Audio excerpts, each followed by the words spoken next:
మన మధ్యకి ఇచ్చేసినటువంటి బెంగళూరు నుండి ఇచ్చేసినటువంటి బ్రదర్ పాటి ప్రసాద్ గారికి మొదటి వర్తమానానికి సమయాన్ని ఇస్తున్నాను. మన కరతాళ ధ్వనుల మధ్య ఆహ్వానిస్తూ చక్కటి వర్తమానాన్ని విందాం. బాగున్నారు అందరూ? చాలా సంతోషం.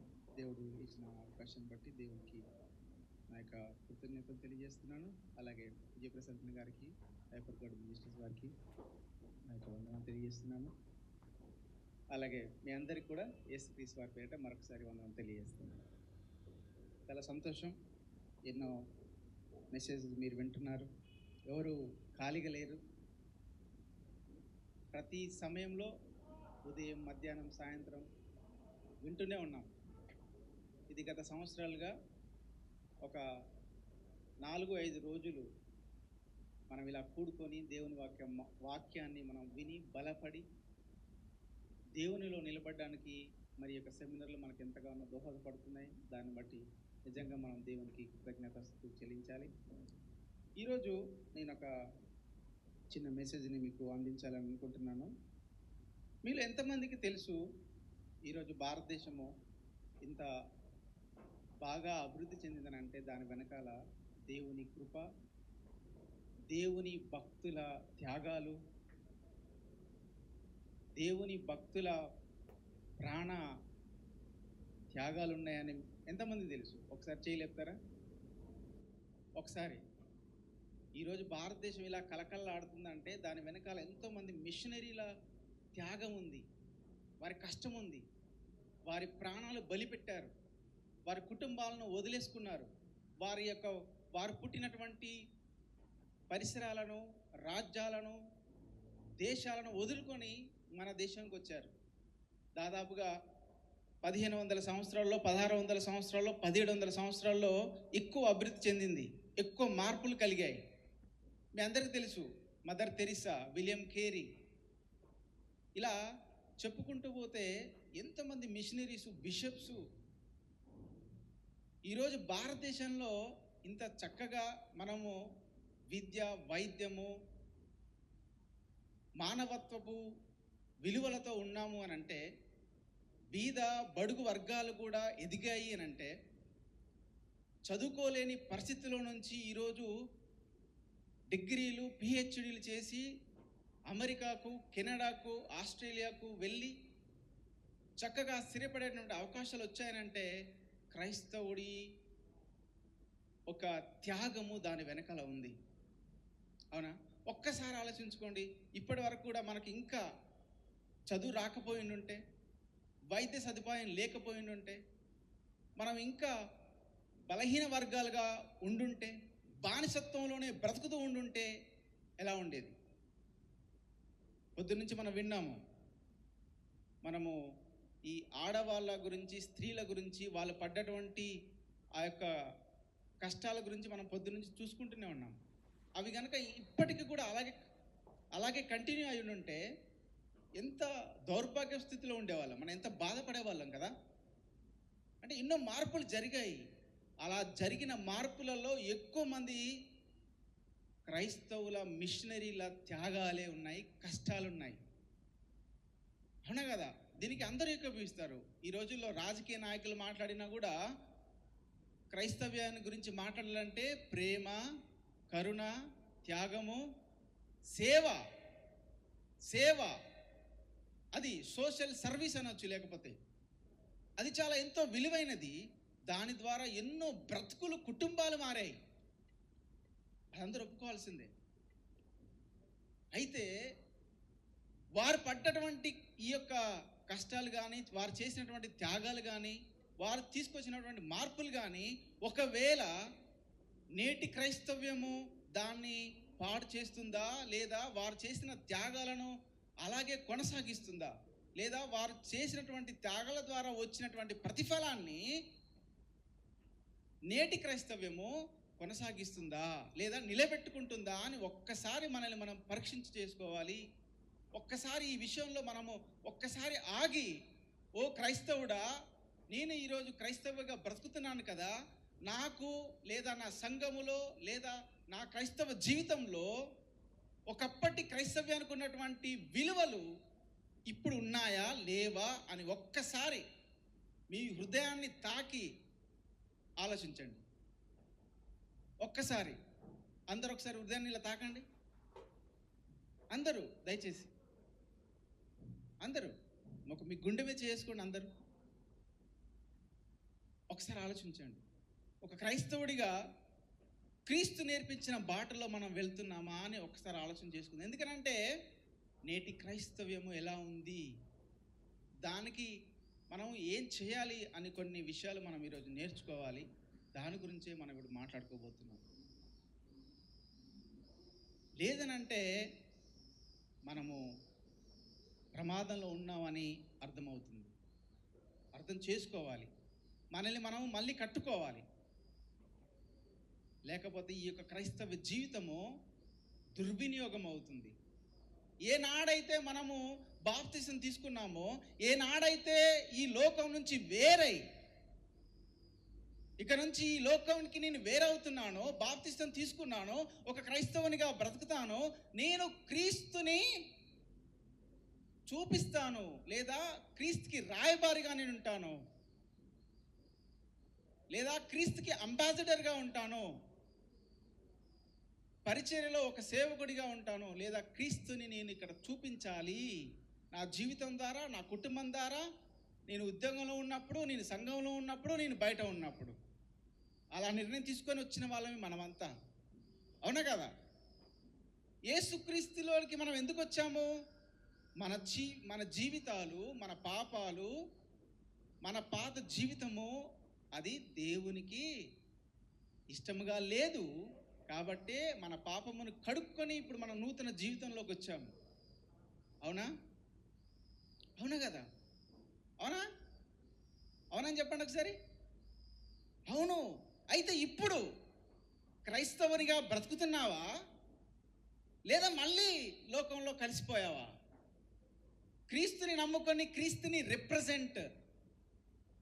ఫర్ ఎగ్జాంపుల్, ఏదైనా ఒక షాంపూ వాడేటప్పుడు, లేదంటే ఒక కారు కొనుక్కునేటప్పుడు, లేదంటే ఒక ఇల్లు కొనుక్కునేటప్పుడు, లేదంటే ఏదైనా మిషన్ కొనుక్కునేటప్పుడు వాళ్ళకి అంబాసిడర్స్, వాళ్ళ బ్రాండ్స్కి అంబాసిడర్స్ ఉంటారు. ఫిలిం యాక్టర్స్ కానీ, పెద్ద పెద్ద ఫేమస్ పీపుల్ కానీ ఉంటారు. ఏమంటారు వాళ్ళు? మీరు ఈ షాంపూ కొనండి అంటారు, మీరు ఈ కారు కొనండి అంటారు, మీరు పలానా మిషన్ కొనమని చెప్తారు. ఎందుకు? వాళ్ళు దానికి అంబాసిడర్గా ఉన్నారు. వాళ్ళు దాన్ని, వారి యొక్క కంపెనీ ఎదగాలని వారు మన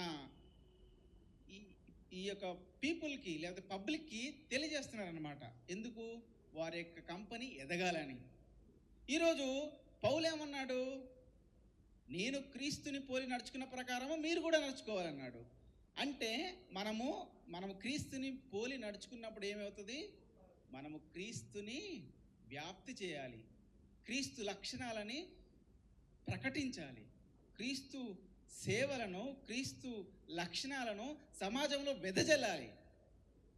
అందుకే ఇందాక ఒకరి మీ గుండె మీద చెయ్యేసుకొని మనల్ని మనమే ప్రశ్నించుకోవాలి. మనల్ని ఎవరు జడ్జి చేయలేరు. ఇక్కడ మీరు నన్ను జడ్జి చేయలేరు, నేను మిమ్మల్ని జడ్జి చేయలేను. ఎవరు అందరిని జడ్జి చేసేది? దేవుడే తీర్పు తీరుస్తాడు. మనమే ముందు పోవచ్చు దేవుని రాకడ కంటే ముందే, లేదా మనం చావడానికంటే ముందే దేవుడే రావచ్చు. కానీ అక్కడ జరుగుతుంది తీర్పు. ఆ తీర్పులో నిలబడ్డప్పుడు మనము దేవుడి దగ్గరికి వెళ్తామా, దేవుడు మనల్ని స్వీకరిస్తాడా లేదా అనేది మన బ్రతుకుని బట్టి ఉంటుంది.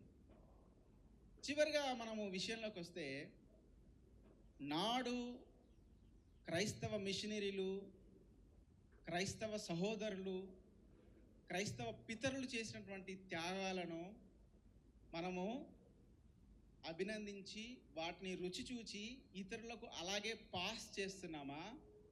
ఆ పరిమళ వాసనని అందరికీ అలాగే పంచుతున్నామా? లేదా తాతలు సంపాదించిన ఆస్తిని కష్టం విలువ తెలియకుండా ఊర్లు తిరుగుతూ ఊరి మీద పడి ఉన్న ఆస్తిని ఖర్చు చేస్తున్నావా, తగలబెడుతున్నావా? లేదా నీకు అసలు ఆ ఆస్తి ఎలా వచ్చిందనే మర్చిపోయావా? అది ఈరోజు మనం నేర్చుకోవాల్సిన కొన్ని విషయాలు. ఎందుకనంటే మన పితరుల నుంచి వచ్చింది ఈ స్వతంత్రం. ఈరోజు ఒక ఆడపిల్ల చదువుతుంది, లేదా ఒక ఆడపిల్ల ధైర్యంగా నడుస్తుంది.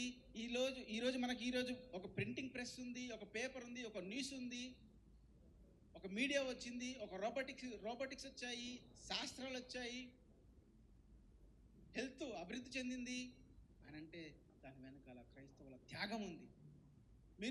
మీరు ఏ చదివినా కూడా, ఏ బుక్ చదివినా చదవకపోయినా మిషనరీల జీవిత త్యాగాలు మీరు ఒకసారి చదవండి, ఏడుస్తారు.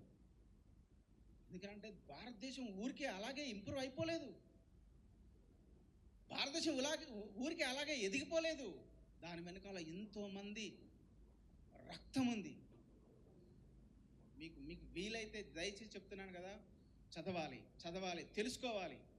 వినడం ఎంత ప్రాముఖ్యమో చదవడం అంతకంటే ప్రాముఖ్యం. ఇప్పుడు వారు చేసినటువంటి సేవల్లో ఎడ్యుకేషన్ ఒకటి, హెల్త్ సర్వీస్ ఒకటి, సోషల్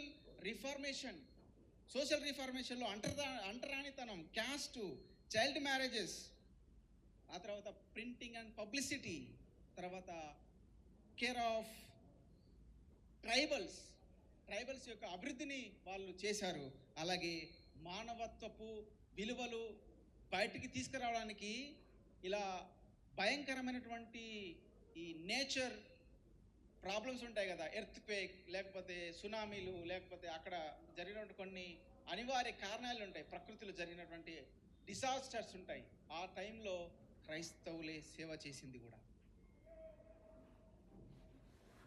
అలా చేసిన త్యాగాల ప్రతిఫలమే క్రీస్తును ప్రకటించడము, క్రీస్తు ద్వారా అనేక మందిని మారిపోవడం జరిగింది. ఎందుకంటే లక్షణాలు తెలిసాయి, ప్రేమ అంటే తెలిసింది అప్పుడు లోకానికి.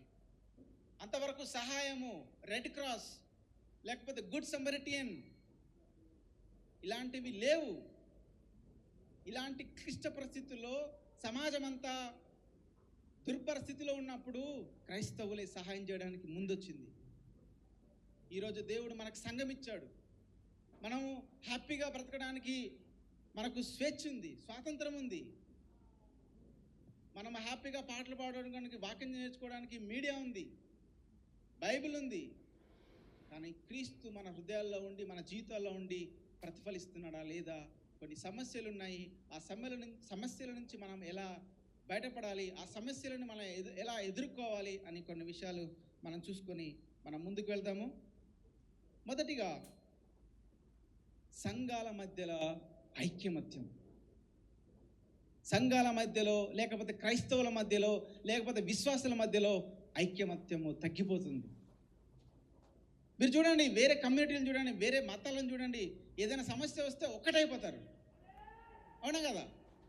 వెంటనే ఒకటైపోతారు. వాళ్ళ యూనిటీలు, వాళ్ళ కమ్యూనిటీలు, వాళ్ళ హెడ్స్ అందరూ వచ్చేస్తారు, వేలు వెంటనే గ్యాదర్ అయిపోతారు.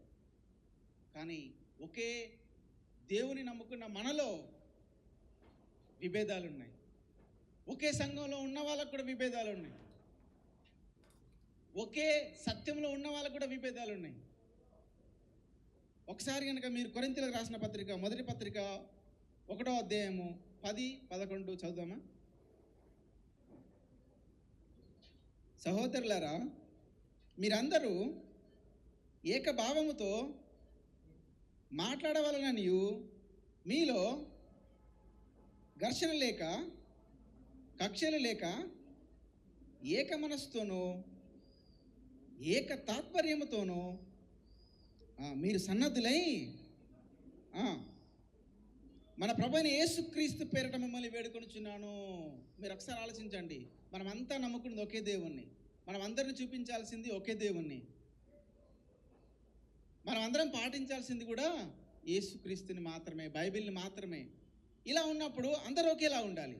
కానీ మీలో ఒకడు నేను పౌలు వాడను, ఒకడు నేను అపోలో వాడను, మరి ఒకడు నేను కేఫా వాడను, ఇంకొకడు నేను క్రీస్తు వాడను. మీరు ఎందుకు విభేదాలు పెట్టుకుంటున్నారు? ఒకరితో ఒకరు మాట్లాడట్లేదు. ఒకరిని చూస్తే ఒకరు ముఖం పెడబట్టను పెట్టుకుంటున్నారు, ఒకరిని చూస్తే ఒకరు మీ మార్గం నుంచి వెనక్కి తిరిగిపోతున్నారు. ఎందుకు అని దేవుడు ఇక్కడ ప్రశ్నిస్తున్నాడు. మనము ప్రేమను పంచాల్సిన మనమే, క్రీస్తు ప్రేమను చూపించాల్సిన మనమే ఒకరి ముఖాన్ని మనం ఒకరం చూడకుండా ముఖం చాటేస్తున్నామనంటే దేవుడు ఎంత బాధపడతాడు కదా. వేరే విలువలు వేరే విశ్వాసాలు అనుకుంటే ఏమో అనుకోవచ్చు. ఒకే విశ్వాసము, ఒకే రకమైన లక్షణాలు కలిగి ఒకే దేవుణ్ణి పాటిస్తున్న మనలో ఐక్యమతం తిరిగి రావాలి. క్షమాపణ, ప్రేమ అభివృద్ధి అవ్వాలి. లేదనంటే మనల్ని దేవుడు ప్రశ్నిస్తాడు. ఇలాంటి విషయాల్లో మనము జాగ్రత్తగా వ్యవహరించాలి.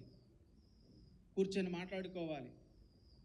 దేవుని యొక్క ఆత్మీయ ఫలాల గురించి మనం మాట్లాడుకోవాలి. సంఘాల మధ్యలో ప్రేమ కార్యక్రమాలు లేదా సోషల్ కార్యక్రమాలు కలిసి చేయడం వల్ల, బైబిల్ స్టడీ, ప్రేయర్ వల్ల వీటిని మనం అధిగమించవచ్చు. లేదనంటే ఈ భిన్నత్వము, ఈ శత్రుత్వము, ఈ కోల్డ్ వార్ అని అంటారు దీన్ని, లోపల లోపల అలా జరుగుతూ పోతూ ఉంటాయి. మనం వాళ్ళని క్షమించలేము, వాళ్ళు మనల్ని క్షమించలేరు.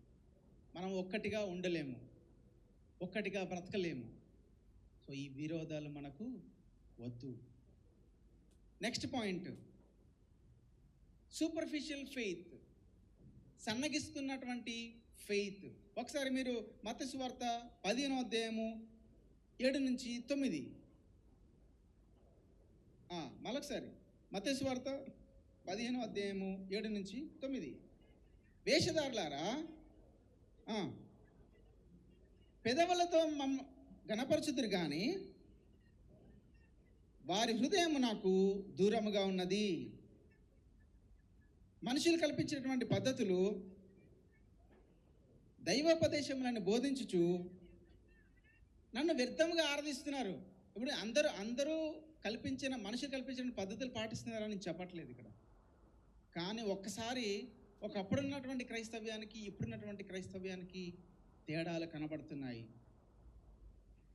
ఒకప్పుడు ఒకే ఊరిలో ఉంటే కలిసికట్టుగా ఉండేవాళ్ళు, ఒకే గ్రూపులో ఉంటే కలిసికట్టుగా ఉండేవాళ్ళు, ఒకే ఇంట్లో ఉంటే ఇంకా కలిసికట్టుగా ఉండేవాళ్ళు. కానీ ఇప్పుడు భర్త ఒక చర్చికి, భార్య ఒక చర్చికి, ఒకే కుటుంబంలో ఉండి వేరు వేరే విశ్వాసాలు.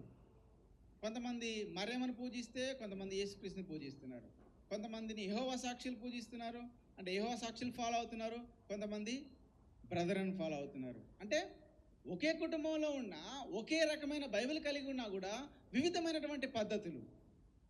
అసలు ఇక్కడ మనం ఒక విషయం అర్థం చేసుకోవాలి. ఈరోజు దాదాపుగా 60,000 సంఘాలు ఉన్నాయి, 60,000 డినామినేషన్స్ ఉన్నాయి మన క్రైస్తవ్యంలో.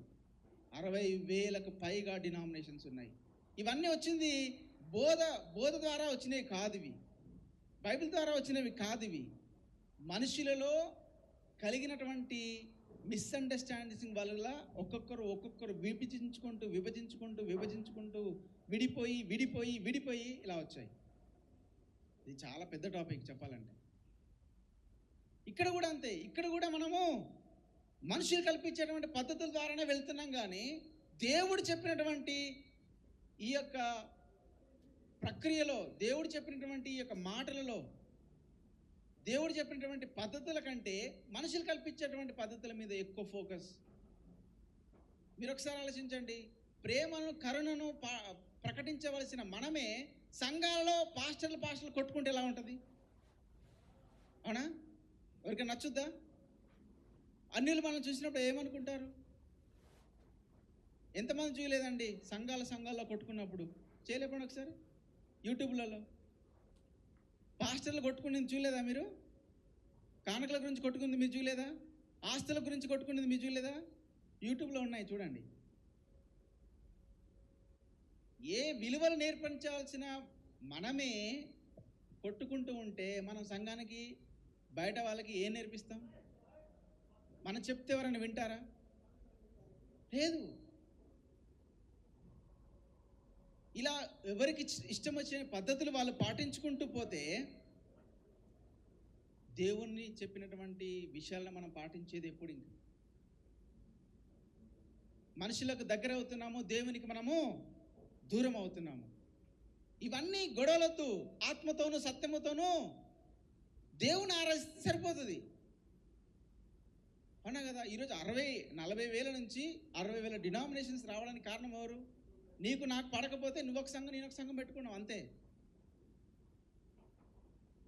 కానీ వెనక్కి తిరిగి ఆలోచించి మన స్వార్థాలు పక్కన పెట్టి, ఒకప్పుడు మిషనరీలు చేసిన త్యాగాల్లో మన చర్చెస్ ఉన్నాయి. ఈరోజు చర్చెస్ అంటే మామూలుగా ఒక సిఎస్ఓ లేకపోతే భద్రనో లేకపోతే పెంతికోస్తు ఇలాంటి సంఘాలు ఉన్నాయి కదా. ఈ సంఘాలకు అనేకమైనటువంటి ఆస్తులు ఉండేటివి. కానీ ఈ రోజుల్లో ఆ ఉన్న ఆస్తులను కూడా కబ్జా చేసి సంఘాలే, సంఘ నాయకులే అమ్ముకొని ఉన్నారు. తెలుసా మీకు? తెలుసా? కావాలని డబ్బు కోసము దేవుని సంఘాన్ని చీల్చి దేవుని కార్యక్రమాలు కావలసిన భూమిని ముక్కలు ముక్కలు చేసి అమ్ముకుంటున్నారు. వేరే విశ్వాసమో లేకపోతే వేరే పార్టీ వాళ్ళు లేకపోతే అన్యజనులో మన మీద పడితే ఒక్కటి కావలసిన మనం ఈరోజు సొంత సంఘములోనే విభజనలు, సొంత సంఘములోనే ఆస్తిని అమ్ముకుంటున్నారు డబ్బు కోసం. మిగతా వాళ్ళకు తెలియకుండా కేవలం సంఘ నాయకులే ఒక దగ్గర సీక్రెట్గా కలిసి ఇదిగో నీకు 20%, నీకు 20%, నాకు 20% అని చెప్పి ఎవరికి తెలియకుండా ఆ ప్రాపర్టీని అమ్మి, లేకపోతే దాని మీదనే ఎటువంటి లిటిగేషన్ లేని ఆ ప్రాపర్టీని లిటిగేషన్ ఉందని చెప్పి ఒక లాయర్ని పెట్టుకొని సంపాదించిన ఆస్తులను అమ్మేస్తున్నారు. ఎంత అన్యాయం కదా, ఎంత దౌర్భాగ్యం కదా. దేవుడు మనల్ని చూసినప్పుడు ఎంత బాధపడతాడండి. క్రైస్తవ్యం అంటే త్యాగంతో, ప్రేమతో, కరుణతో, దయతో కూడుకున్నటువంటి లక్షణాలు కలిగినటువంటి క్రైస్తవ్యము. ఈరోజు అల్లరులు, ఏ లోకమైతే వద్దనుకొని మనం లోకం నుంచి బయటకు వచ్చి ఈరోజు మంచిగా బ్రతకాలనుకుంటున్నామో అదే లోకంలోకి మనం కలిసిపోతే దేవుడు ఎంత బాధపడతాడు. బైబిల్ స్టడీస్, ప్రేయర్స్ ఇవే మనల్ని కాపాడేది.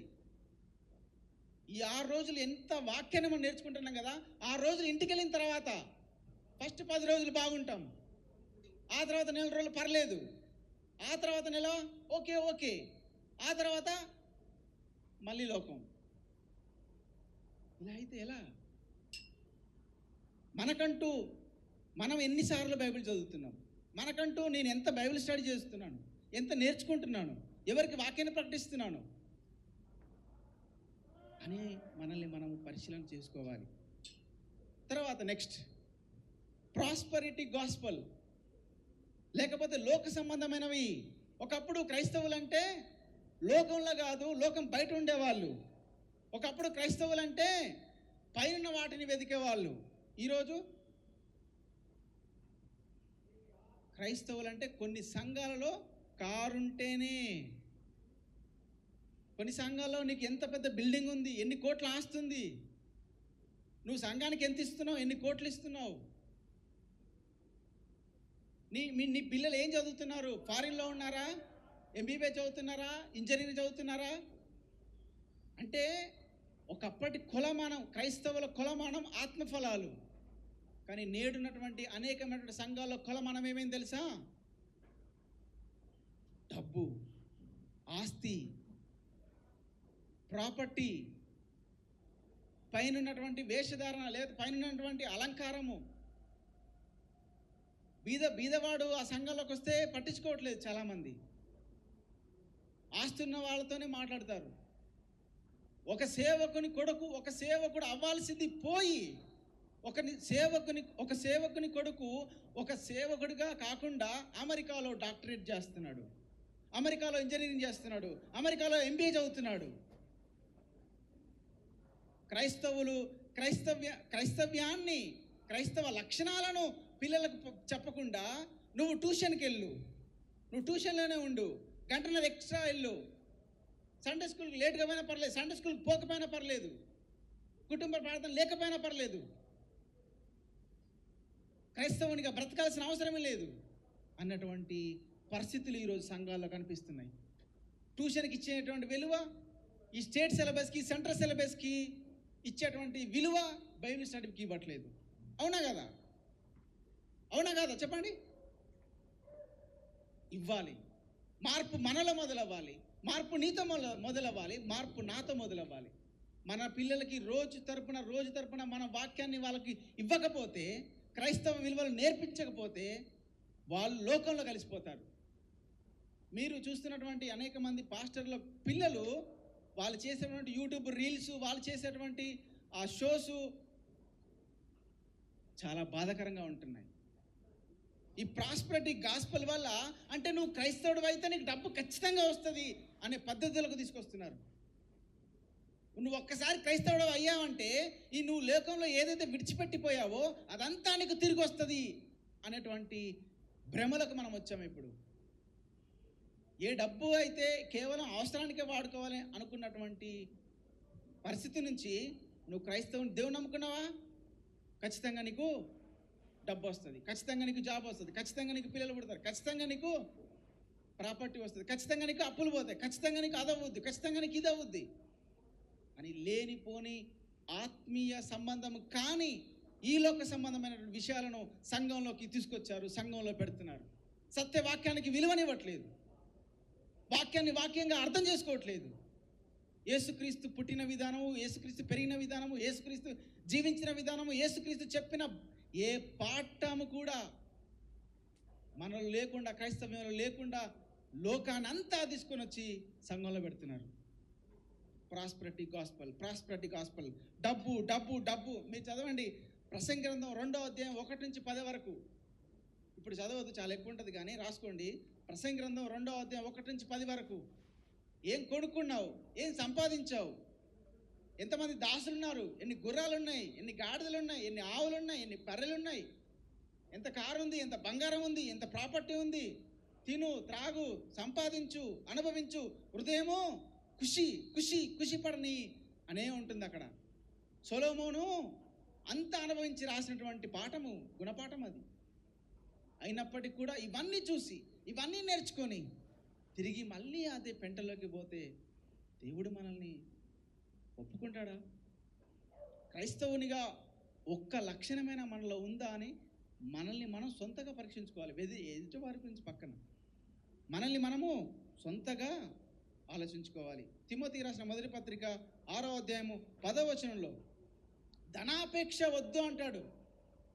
తిమోతి రాసిన మొదటి పత్రిక 6వ అధ్యాయము 10వ వచనం. ఎందుకనగా ధనాపేక్ష సమస్తమైన కీడులకు మూలము. ధనం ఉండడం తప్పు కాదు, డబ్బు సంపాదించుకోవడం తప్పు కాదు, కానీ ధనం వెనకాలే పరిగెత్తడము అనేకమైనటువంటి కీడుకు మూలం. డబ్బుని మనం ఎంత వాడుకోవాలి అంతే వాడుకోవాలి, కానీ దేవుణ్ణి నమ్ముకున్న తర్వాత నీకు డబ్బు రావట్లేదు, నీకు ఆస్తి పెరగట్లేదు, నువ్వు కారు కొనుక్కోవట్లేదు, లేకపోతే నువ్వు ఇంకేదో సంపాదించలేకపోతున్నావు అని మనల్ని మనమే నింద వేసుకోవద్దు. కష్టాలు అందరికి ఎలా వస్తాయి, మనకు వస్తాయి. యేసుక్రీస్తు కష్టాలు పడలేదా? యేసుక్రీస్తు ఇల్లుందా? యేసుక్రీస్తు లగ్జరీ బిల్డింగ్లో పుట్టాడా? యేసుక్రీస్తు ఏనాడైనా డబ్బు కావాలి అన్నాడా, లేకపోతే డబ్బు పైన దాచుకోమన్నాడా? డబ్బు భూలోకంలో దాచుకోమన్నాడా, పరలోకంలో దాచుకోమన్నాడా? 6వ అధ్యాయం మత్తయి సువార్త. అంటే యేసుక్రీస్తు బోధనలు మీరు ఏదైనా తీసుకోండి, ఈ లోక విషయాల గురించి చాలా తక్కువ మాట్లాడి ఉంటాడు. ఎప్పుడైనా ప్రతీది పరలోకం గురించే మాట్లాడాడు. ఎందుకంటే ఆయన తిరిగి వస్తానన్నాడు. తిరిగి వచ్చినప్పుడు నువ్వు రెడీయా? ఆయన తిరిగి ఏ రీతిగా పరలోకమునకు ఎక్కానో అదే రీతిగా ఆయన తిరిగి వస్తాడు. ఆ తిరిగి వచ్చినప్పుడు నువ్వు చేపట్టుకోవడానికి సిద్ధంగా ఉన్నావా? లేదు, ఇక్కడ నాకు ప్రాపర్టీ ఉంది, నేను సేల్ చేయాలి, నేను కొనుక్కోవాలి అనుకుంటావా?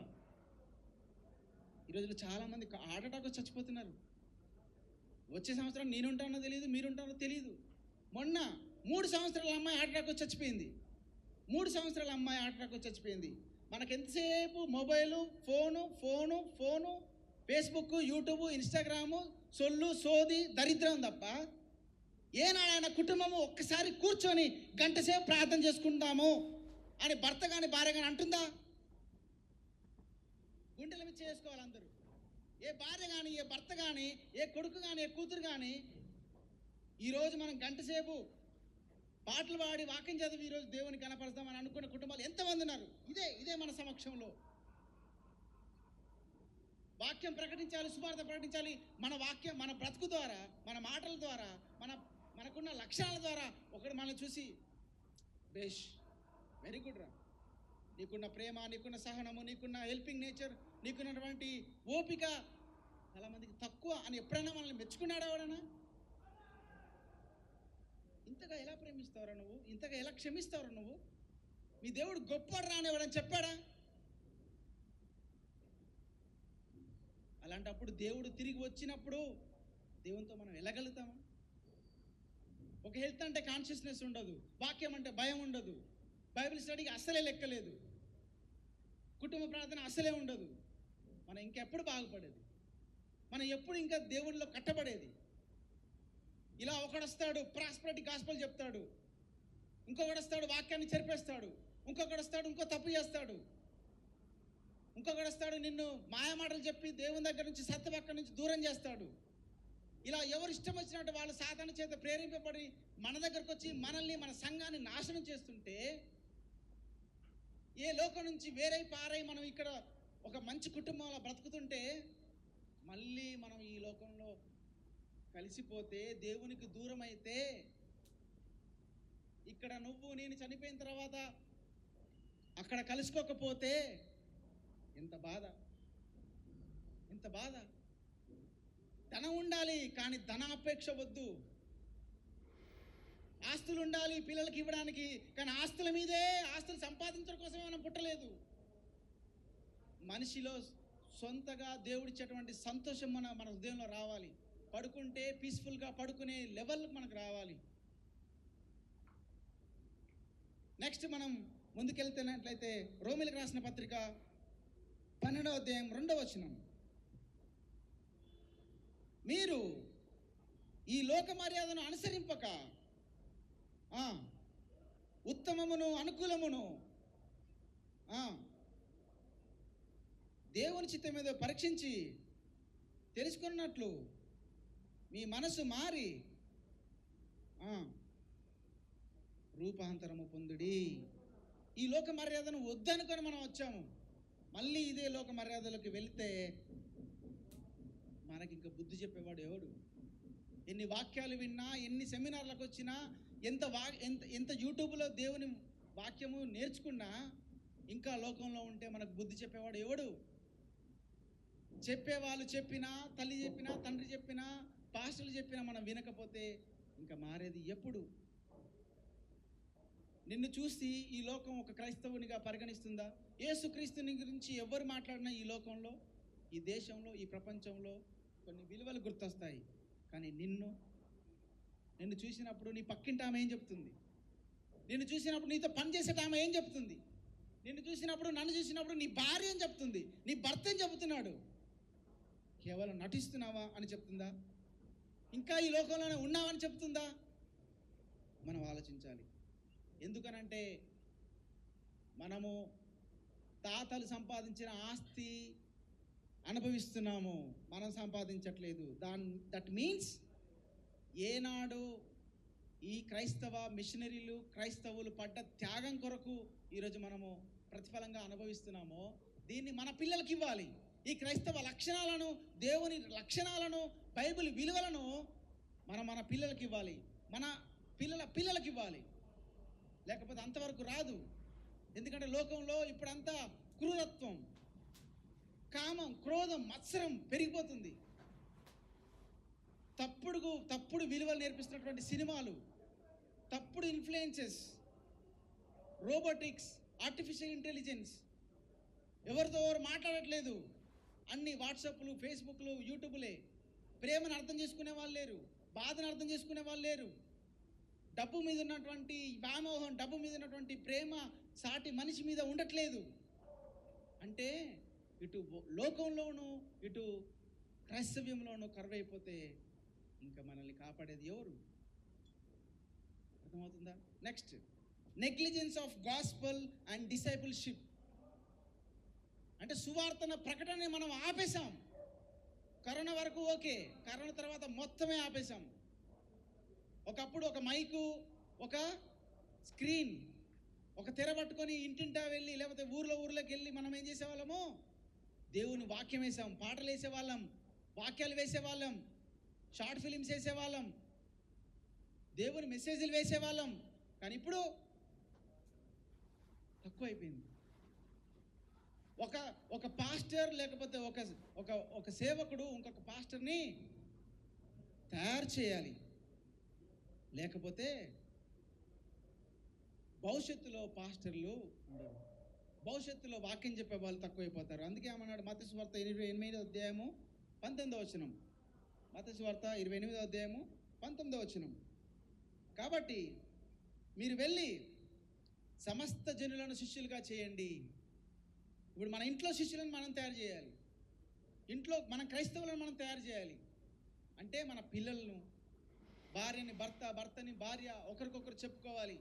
క్రైస్తవులు విలువలు కలిగి ఉండాలి, మనము బోధించాలి. అలాగే ఫాల్స్ డాక్ట్రైన్స్, అబద్ధ ప్రవక్తలు ఎక్కువైపోతున్నారు. ఇష్టం వచ్చినటువంటి వాళ్ళ పద్ధతులను తీసుకొని వచ్చి వాక్యాన్ని చెరిపి ఇప్పుడున్నటువంటి సత్యబోధలు ఉన్నటువంటి అనేక మంది క్రైస్తవులను చెడగొడుతున్నారు. దాని గురించి కూడా మనము ఆలోచించాలి, దాని విషయంలో కూడా జాగ్రత్త కలిగి ఉండాలి. అందుకే 2 తిమోతి పత్రిక 4వ అధ్యాయం 3వ వచనం రాసి పెట్టుకోండి. హితబోధన సహింపక జనులు దురద చెవులు కరవారై వాళ్ళ ఇష్టం వచ్చిన వాళ్ళు ప్రకటిస్తారు, వాళ్ళ ఇష్టం వచ్చిన పద్ధతులు వాళ్ళు పెట్టుకుంటారు, వాళ్ళ ఇష్టం వచ్చినటువంటి బోధన వాళ్ళు వింటారు. హితబోధన సహింపక. అలాగే మత్తయి సువార్త 7వ అధ్యాయం 15వ వచనము, అబద్ధ బోధకుల విషయంలో మీరు జాగ్రత్తగా ఉండాలి అంటాడు దేవుడు. వారు గొర్రె చర్మంతో వస్తారు. ఇవన్నీ మీకు కొత్త విషయాలేం కాదు, ఇవన్నీ ఒకరు చెప్పినవే, ఇంతకుముందు మనకు అన్నీ తెలిసినవే. కానీ మనము జాగ్రత్త కలిగి ఉండాలి.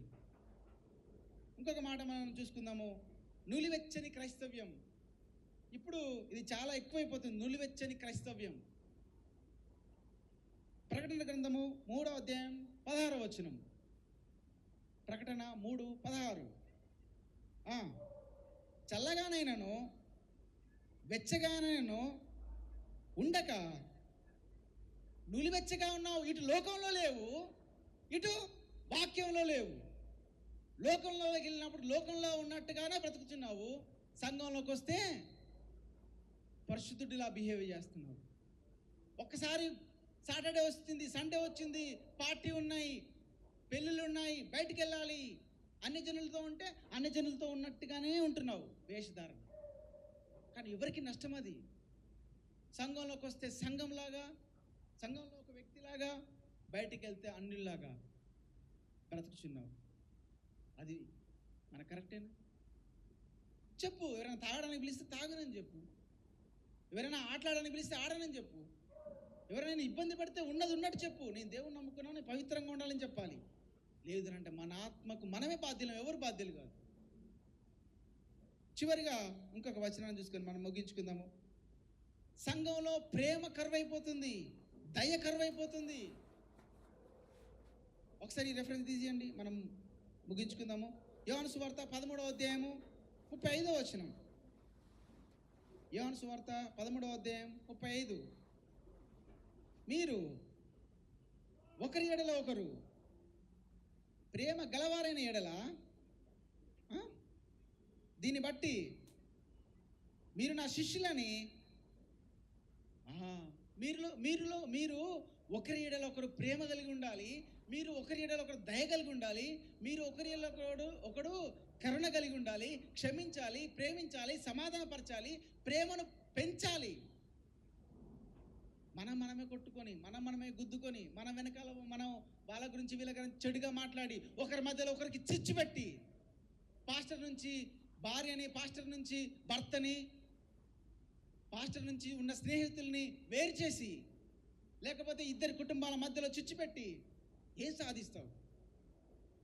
నీకేనా మాట్లాడాలనుకుంటే డైరెక్ట్గా మాట్లాడు, ఫోన్ చేసి మాట్లాడు, మెసేజ్ చెయ్యి. ప్రేమించే గుణం లేకుండా, క్షమించే గుణం లేకుండా, కాంప్రమైజ్ అయ్యే గుణం లేకుండా, సమాధానపరిచే గుణం లేకుండా ఎన్ని రోజులు ఇటు లోకం వైపు లోకంలో కలిసిపోయి లోకంలో ఉన్నట్టుగా బ్రతికి ఇటు సంఘంలోకి వచ్చి సంఘంలో నటిస్తూ ఉంటే దేవుడు మనల్ని ఒప్పుకుంటాడా? దేవుడు మనల్ని క్షమిస్తాడా? ఈరోజు మనం ఎన్ని లోపాలు నేర్చుకున్నాం. ఆ లోపాల గురించి ఒక్కసారి చెప్పి నేను ముగిస్తానండి. సంఘాల మధ్య, విశ్వాసాల మధ్య, ఎస్పెషల్గా విశ్వాసాల మధ్యలోనే ఐక్యమత్యం లేకుండా పోతుంది. ఇక్కడ నాలుగు బెంచులు ఉన్నాయంటే నాలుగు బెంచుల్లో 8 మంది కూర్చుంటే 8 మందిలో ఐక్యమత్యం ఉండాలి. మనం ఒకే సంఘం, ఒకే తండ్రికి పుట్టిన పిల్లలం, ఒకే విశ్వాసంలో ఉన్నాం, ఒకే దేవుని నమ్ముకున్నాం. అందరూ ఆత్మఫలములు కలిగి ఉండాలి. నువ్వు క్రైస్తవుడు అంటే నీకు కాదు, నీ కుటుంబానికి, నీ పక్కన పనిచేసేవాడికి, నీ పక్క ఇంటికి కూడా తెలియాలి. నీ ఊర్లో ఉన్న వాళ్ళకి కూడా తెలియాలి. నువ్వెంత మంచివాడివి, నువ్వెంత సహనం కలిగిన వాడివి, నీకు ఎన్ని లక్షణాలు ఉన్నాయి, నువ్వు క్రైస్తవుడవేనా, దొంగవా, మంచివాడి కాదా, వేషధారణ కలిగి ఉన్నావా అని వాళ్ళకి తెలుస్తుంది. నీ మీద 1000 కన్నులు ఉంటాయి. నువ్వు అనుకుంటావు ఎవరికి తెలియదని, కానీ అన్నీ తెలుస్తాయి. ఏది కూడా దాచబడదు. సత్యము బయటకు వస్తుంది. సంఘాల మధ్యలో, విశ్వాసుల మధ్యలో ఐక్యమత్యం లేదు. చాలా చల్లబడుతున్నటువంటి, తేలికబడుతున్నటువంటి విశ్వాసం, మందగిలుస్తున్నటువంటి విశ్వాసం, ప్రాస్పెరిటీ గాస్పల్, మెటీరియలిస్ట్ లోక సంబంధమైనటువంటి బోధ, మోరల్ కాంప్రమైజేషన్ అంటే లోక మర్యాదలను మనం అనుసరిస్తున్నాము. తర్వాత సువార్తను ప్రకటించట్లేదు, సువార్తను ప్రోత్సహించట్లేదు, శిష్యత్వాన్ని తయారు చేయట్లేదు.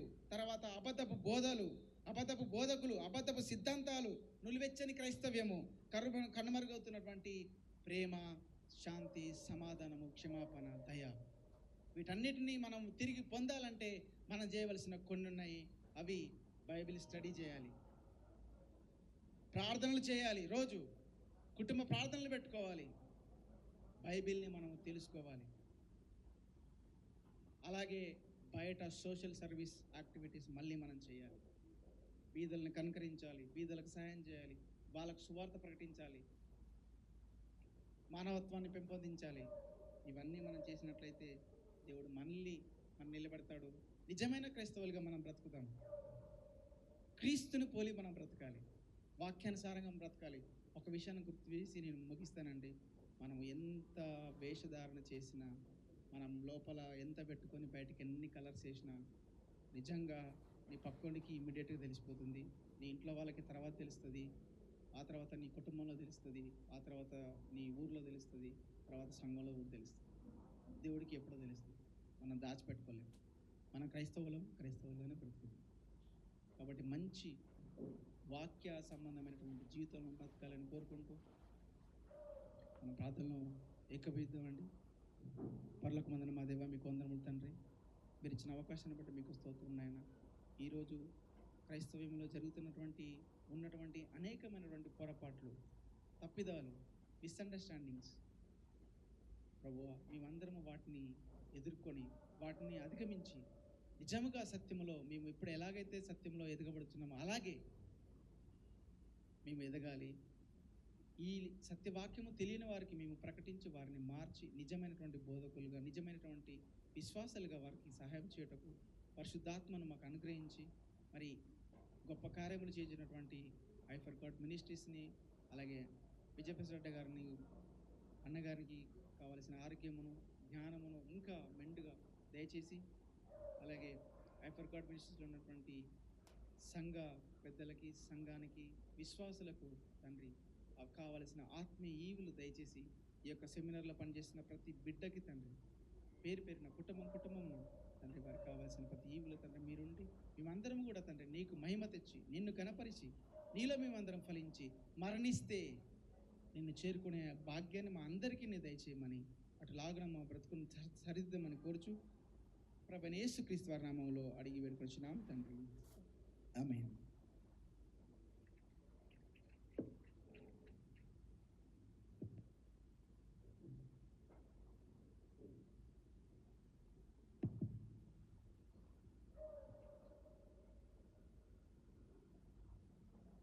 చాలా అద్భుతమైనటువంటి సందేశాన్ని అందించినటువంటి బ్రదర్ పాటి ప్రసాద్ గారికి ప్రభు పేట వందనాలు చెల్లిస్తూ ఉన్నాను.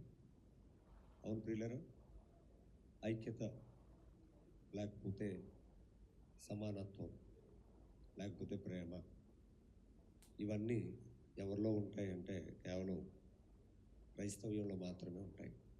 అందుకనే ప్రభువు చెప్పినటువంటి మాట, నిన్ను వలె నీ పొరుగు వారిని, అంటే మనం మొదట మనవారినే ప్రేమించడంలో మనం విఫలమవుతున్నాం. కొన్ని సందర్భాలలో పొరుగు వారిని ప్రేమించట్లో ఇంకా మనం చాలా దూరంలో ఉన్నాం. కనుక చాలా అవసరమైనటువంటి సందేశం. ఈ సందేశం అందరికీ అర్థమైందని తెలియజేస్తూ